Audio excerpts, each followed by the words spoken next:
When a billionaire president met a no-nonsense farmer in the middle of an Iowa field, no one expected what happened next. It wasn't just a handshake. It wasn't just a photo op.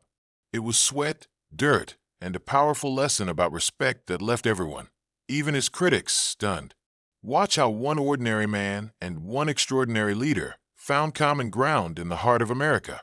It started on a windy afternoon in rural Iowa, where the golden fields of corn and soybeans stretched endlessly in every direction, shimmering under the harsh Midwest sun. The air carried the earthy scent of freshly turned soil and dry hay, and the rhythmic hum of cicadas echoed faintly in the distance. On this quiet land, time seemed to move at its own unhurried pace, until a cloud of dust began rising on the horizon. Donald Trump was on his campaign tour, making good on his promise to meet what he often called the forgotten men and women of America. His motorcade was impossible to miss, a line of gleaming black SUVs cutting through the golden fields, kicking up a trail of dirt behind them as they rumbled toward a sprawling farm at the end of a bumpy dirt road. The vehicles came to a stop near the edge of the field, just where a weathered red barn stood watch over the property. Reporters and aides inside the cars pressed forward against the windows, craning to get a glimpse of what lay ahead. There, standing beside a massive green tractor, was Hank Parker, the man they'd come to see. At 62 years old, Hank was as much a part of the land as the soil itself, broad-shouldered and suntanned, with a strong jaw and hands calloused from decades of farm work. He wore faded blue jeans, a plaid shirt, and a dusty ball cap that shaded his stern eyes. A streak of grease ran across his forearm, evidence of the work he'd been doing before the motorcade arrived. As he wiped the sweat from his brow with a rag, Hank watched the approaching vehicles with a mixture of curiosity and suspicion. In his small Iowa town, people didn't put much stock in politicians. They came and went like storms, making promises, shaking hands, then disappearing without a trace. And Hank, well, he wasn't one to be impressed easily. The SUV's doors opened almost in unison. Out stepped Secret Service agents first, scanning the area with their trademark earpieces and sharp gazes. Then came the man himself, Donald Trump, clad in his signature navy suit, white shirt, and bright red Make America Great Again hat. He adjusted his cufflinks as he stepped onto the dusty ground, looking around the farm with a faint smile. Behind him, a small crowd of reporters and campaign staff spilled out of the vehicles, murmuring excitedly and snapping photos. But as Trump began walking toward the farmer, something unusual happened. The chatter and clicking cameras fell quiet. Hank, still leaning casually on the tractor, straightened slowly and fixed his eyes on Trump, his expression unreadable. Trump extended his hand toward him and said with a confident grin, "You must be Hank." Hank glanced down at the outstretched hand. Then he looked back up at Trump. And then he crossed his arms instead. It was a simple gesture, but it carried the weight of generations. In that one quiet moment, two very different worlds seemed to collide. The billionaire businessman from New York City, who'd built towers of glass and gold, who moved through boardrooms and ballrooms with ease, now stood face to face with a man whose office was the open field, whose wealth was counted in acres and harvests, not dollars and deals. The air grew thick with tension. Trump, to his credit, didn't flinch. He tilted his head slightly, his grin softening into something more thoughtful. "You don't like shaking hands?" he asked, his voice equal parts curiosity and challenge.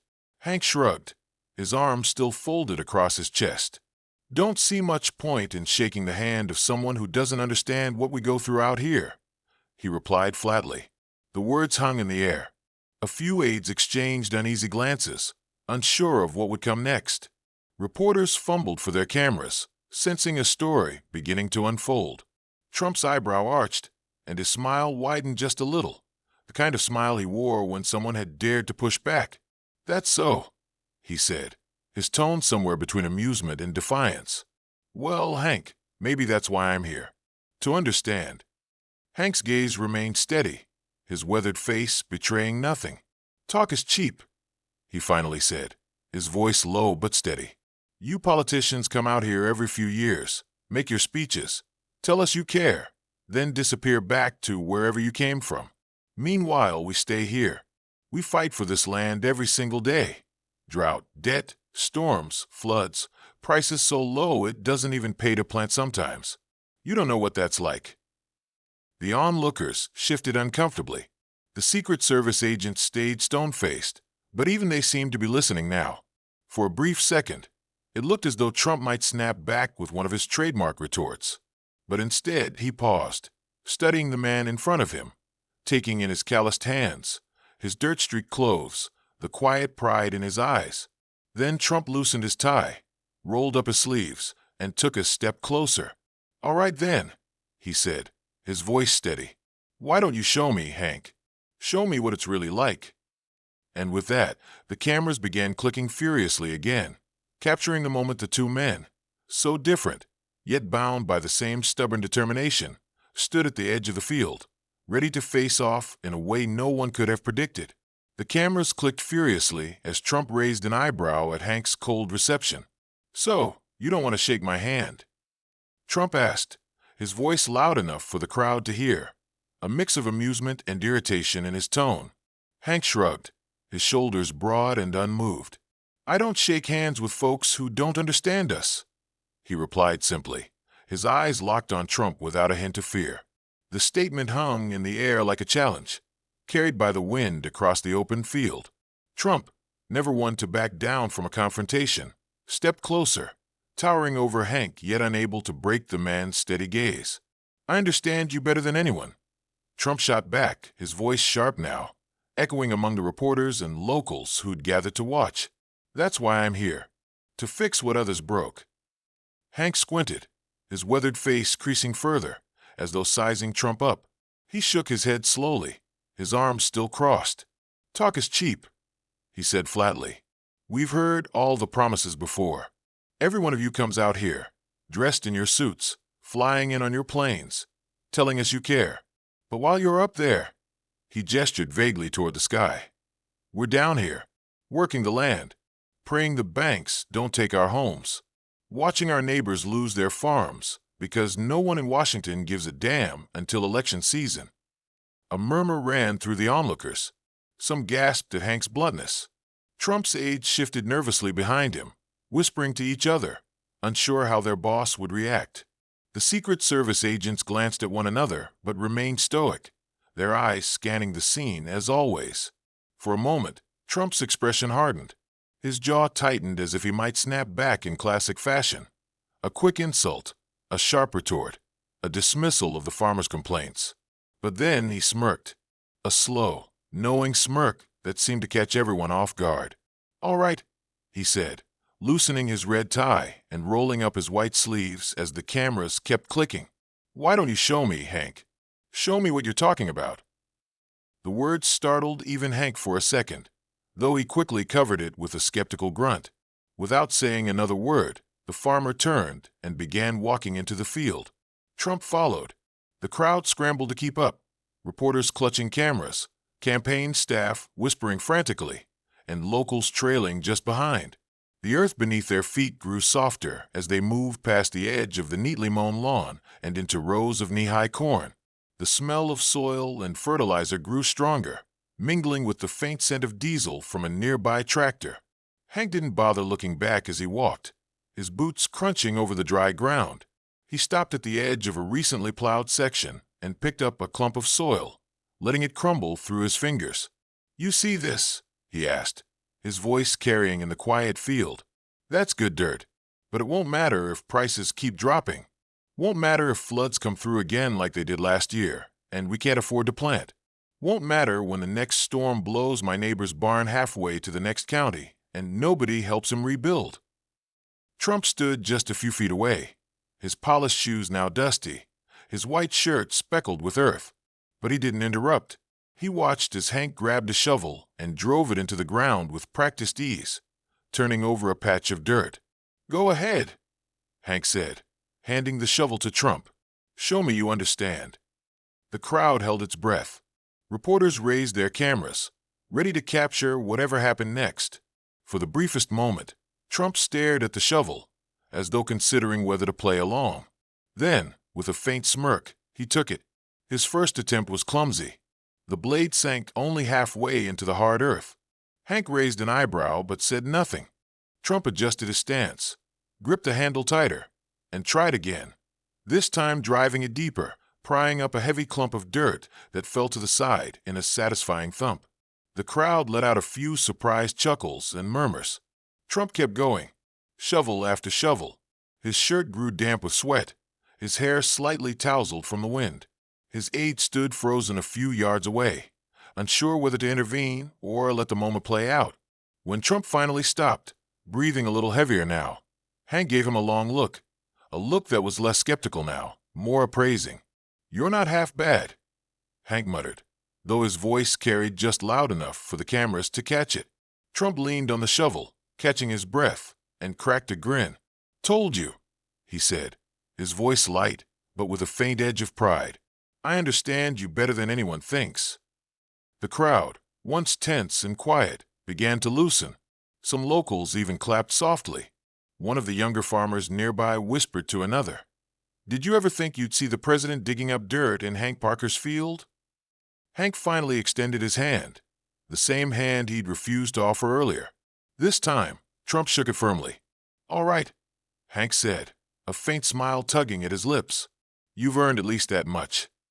The cameras flashed wildly again as the two men stood there, surrounded by endless rows of corn and soybeans under the wide Iowa sky. Two very different men, meeting each other on common ground. Without saying a word, Hank turned and began walking deeper into the field. His boots crunched over the dry soil, moving at a steady pace, his broad shoulders squared against the afternoon sun. Trump followed, his polished black shoes sinking into the uneven ground, his suit trousers already collecting streaks of dust as he tried to keep up. The cameras and reporters scrambled to follow as well, weaving between the rows of corn and soybeans, their equipment clanking and clicking. The further they walked, the quieter it became. The noise of the motorcade faded behind them, replaced by the hum of insects and the gentle creak of the weathered barn doors swaying in the breeze. "This is it?" Hank began over his shoulder, his voice steady but edged with frustration. "This is what we wake up for every day.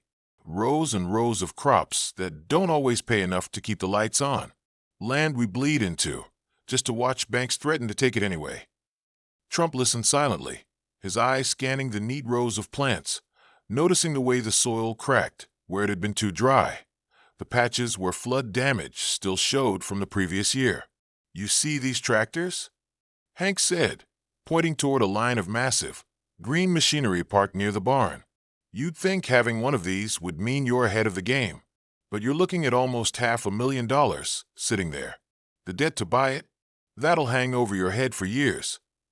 Trump's expression hardened slightly as he absorbed the words. "This ain't Wall Street," Hank continued. "You can't just bail us out with a phone call and a few signatures. You can't shuffle papers and make the problem disappear. Every dollar we earn, we fight for it, and sometimes we still lose." The group fell into silence again as they passed into a freshly plowed section.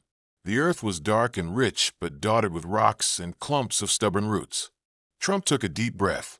The smell of freshly turned soil and faint diesel from the machinery mingled with the warm air. To him, it was foreign, so far removed from the marble floors and gold trim of Trump Tower, but something about it felt real. At one point, Hank stopped abruptly, bending down to pick up a clump of dry dirt and letting it crumble through his fingers. "This used to be enough," he muttered. "Good dirt, hard work, and a little rain. That's all it took. Not anymore." Trump watched closely, his usual sharp tongue quieted for once. Then Hank stood upright, turned, and walked to an old tool shed nearby. The door creaked loudly as he pulled it open, and inside were rows of shovels, rakes, and other tools worn smooth from decades of use. Hank reached in and grabbed a rusty, dented shovel. He turned and extended it toward Trump. "Dig," he said simply, his voice calm but full of meaning. The crowd behind him froze. Even the reporters, usually eager to fill any silence with questions, stopped moving. Trump stared at the shovel for a long moment. His hands, usually adjusting cufflinks or gripping microphones, now hovered over the dented steel and chipped wooden handle. A few murmurs rippled through the group. Some aides looked horrified. Others exchanged skeptical glances, silently wondering whether he'd actually go through with it. But then, Trump cracked the faintest of grins, the kind he wore when someone dared him to prove them wrong. Without a word, he set down his jacket on a nearby fence post, rolled up his sleeves, and took the shovel from Hank. At first, he tested its weight, gripping the handle in both hands, and eyed the patch of ground Hank gestured toward. He placed the blade against the hard soil and pushed down, his polished shoes slipping slightly in the dirt. The blade sank only a few inches. The crowd let out a few awkward chuckles.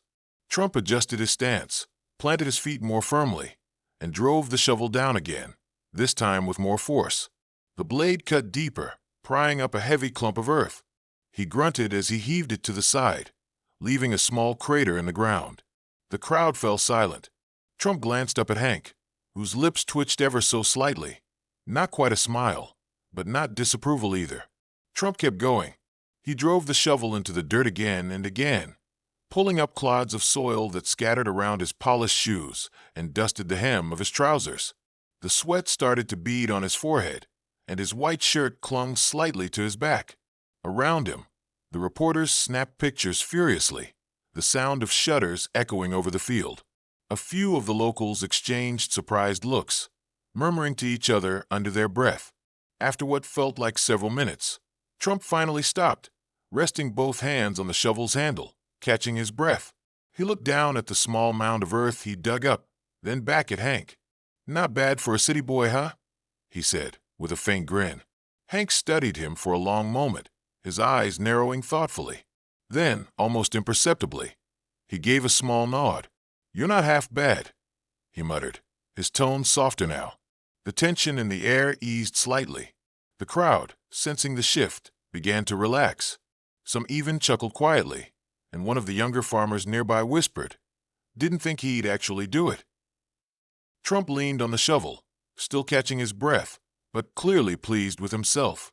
"You'd be surprised what I can do when I put my mind to it," he replied. For the first time since they'd met, Hank extended his hand, and this time, without hesitation, Trump took it, gripping it firmly as the cameras flashed once more, capturing a moment neither man, nor the crowd, would soon forget. For the next 20 minutes, Donald Trump worked side by side with Hank in the blazing Iowa sun, digging, hauling sacks of feed, even hammering a few nails into a broken fence post. His suit jacket lay crumpled in the grass, his white shirt now streaked with dust and sweat soaking through his back. The cameras followed him every step, their shutters clicking furiously, as if trying to capture every drop of sweat, every unexpected gesture. Reporters whispered among themselves, some incredulous, some impressed. The crowd of locals who had gathered near the edge of the field watched quietly at first, but then started to smile and murmur to one another as they saw the President of the United States struggling to heft a heavy sack of grain onto his shoulder. Even Hank, who had stayed silent for most of it, finally cracked a smile when Trump clumsily swung a hammer and slightly missed the nail on his first try, then corrected himself and drove it straight. "Didn't think you had it in you," Hank admitted at last, leaning against the fence and wiping his brow with a rag. Trump chuckled, leaning on the shovel, now stuck in the dirt, his chest heaving from the effort, but his expression surprisingly light. "You'd be surprised what I can do," he replied, dusting off his hands. For a moment, they stood there, two very different men, surrounded by endless fields under the blazing sun, and exchanged a look of mutual respect. Then, Trump turned toward the gathering crowd and spoke louder, addressing not just Hank, but everyone watching. "You're right," he began, his voice carrying over the field. "This isn't Wall Street. This isn't some boardroom. This," he gestured to the field, the soil, the sky. "This is real. You and every farmer out here. You're the backbone of this country, and I'm going to make sure Washington remembers that."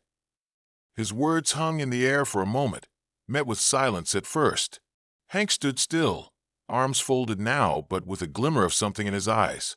Approval, maybe, or just surprise. And then, right there in the middle of the field, Trump reached into his pocket, pulled out his cell phone, and dialed. Reporters instantly perked up, zooming their lenses. The crowd fell quiet, leaning in to hear. "Yeah, get me Steven," Trump barked into the phone. A moment later, he continued, his voice calm but commanding. "I want a task force for rural America," he said. "I want it on my desk by the end of the week. No excuses. I've seen enough. These people are working harder than anyone, and they're getting the short end. That changes now. Understood? Good. Get it done." He ended the call, tucking the phone back into his pocket, and turned back toward Hank. "You've made your point, Hank," Trump said, his tone quieter now, but still firm. "And now it's my turn to make mine." The crowd, which had been silent, watching in awe, suddenly erupted into cheers and applause. Even some of the most skeptical locals began clapping, and a few even whistled. A young boy near the front, holding his father's hand, started chanting, "USA! USA!" And soon the entire group picked it up. "USA! USA! USA!" The chant rolled over the fields like thunder. Trump stood there, still dusty and flushed from the work, but wearing a wide grin now. He raised his hand in a quick wave, acknowledging the crowd. One of his aides finally stepped forward, offering him a bottle of water and his jacket. Trump waved it away, still catching his breath, but clearly unwilling to break the moment. "You did good today," Hank said finally, sticking out his hand again, this time with genuine warmth. Trump gripped it firmly and replied, "And so do you. Every single day. You just don't get enough credit for it." A few more farmers stepped forward from the crowd, some shaking Trump's hand, others patting him on the back or offering a quiet thank you. The mood had shifted completely. What had started as a tense standoff had turned into something closer to camaraderie. Even the reporters, usually quick to criticize, were now scribbling furiously in their notepads, their faces reflecting surprise at what they'd just witnessed. Hank watched Trump for a long moment before finally speaking again. "You know, you're still wearing those shiny city shoes," he said, nodding at Trump's now dusty dress shoes. Trump looked down, chuckled, and said, "Guess I'll need to invest in a good pair of boots next time." That got a laugh out of Hank and a few others nearby. As the sun began to sink lower in the sky, casting everything in warm hues of orange and gold, Trump finally reached for his jacket. Though he didn't put it on just yet, he took one last look at the field, the equipment, the people, and then back at Hank. "This isn't just your fight," Trump said quietly. "It's mine now, too." And with that, he clapped Hank on the shoulder, signaling the end of their unlikely partnership, but the beginning of something far bigger than either of them could have imagined. Behind them, the chant rose again as Trump made his way back toward the road. "USA! USA! USA!" And for the first time that day, Hank found himself joining in. By the time Trump left the farm that day, the sun was setting over the endless Iowa fields, painting the sky in brilliant shades of orange, pink, and deep purple. The wind had calmed, and the rows of corn swayed gently, as if the land itself was catching its breath after everything it had just witnessed. Hank stood near the edge of the field, arms crossed loosely now, his face no longer hard but contemplative. Trump, his once pristine white shirt, now streaked with dust and sweat, walked toward him one final time. The crowd of locals and reporters lingered nearby, hushed and attentive. Hank looked down for a moment, then finally extended his hand, the same hand he'd refused to offer hours earlier when Trump first arrived. This time, Trump reached out without hesitation and gripped Hank's hand firmly. "You earned it," Hank said quietly, his voice just loud enough for the nearest few to hear. Trump held his gaze and nodded. "And you earn my respect, Hank. This country needs more men like you," he replied, his tone unusually solemn, almost reverent. The cameras snapped rapidly, capturing the handshake as the golden sunlight bathed them both in warm light. That image, two men from opposite worlds, their hands clasped firmly in the middle of a dusty field, would appear on newspapers, websites, and social media feeds everywhere the next morning. Some called it political theater. Others called it a rare, genuine moment of understanding between a leader and the people he served.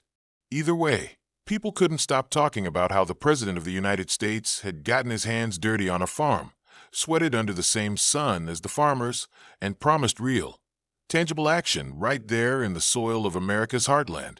For Hank, though, It wasn't about the cameras or the headlines or the hashtags trending online. It wasn't about the reporters who would go back to their cities and write about the farmer who stood up to Trump. It was about finally being seen, finally being heard. Hank had spent his entire life working this land, watching season after season roll by, fighting the storms and droughts and debt with quiet resolve. Too many politicians had come through over the years, all talk, no action, treating him and his neighbors like props in their campaigns rather than real people. But today felt different. Today, someone actually stood in his boots, even if just for a few hours, and felt what he felt. Trump, too, seemed changed as he prepared to leave. The cocky grin he'd worn earlier was gone, replaced by a quieter expression, thoughtful and almost humbled. As he looked out over the rows of corn, catching the last rays of sunlight, he muttered to no one in particular, "This is what it's all about." Before climbing into his SUV, Trump turned back to the crowd and called out, "You've got my word. We're not going to forget you. Not this time." The locals clapped, some cheering, others simply nodding. And Hank, standing in the fading light, gave Trump a small, almost imperceptible nod of his own. That night, as Trump's motorcade disappeared into the distance and the field grew quiet again, Hank walked back to his porch, sitting on the top step with a bottle of water in his hand. He watched the sky turn from pink to purple to deep blue, the first stars beginning to shine above the horizon. On his phone, the photo of his handshake with Trump had already started appearing on social media. Dozens of texts and calls had come in from friends and neighbors. "You showed him what we're about. You made us proud." Didn't think he'd actually pick up that shovel, but he did. Hank chuckled softly, shaking his head. "Well, I'll be," he murmured to himself. For Trump, the day's events lingered too.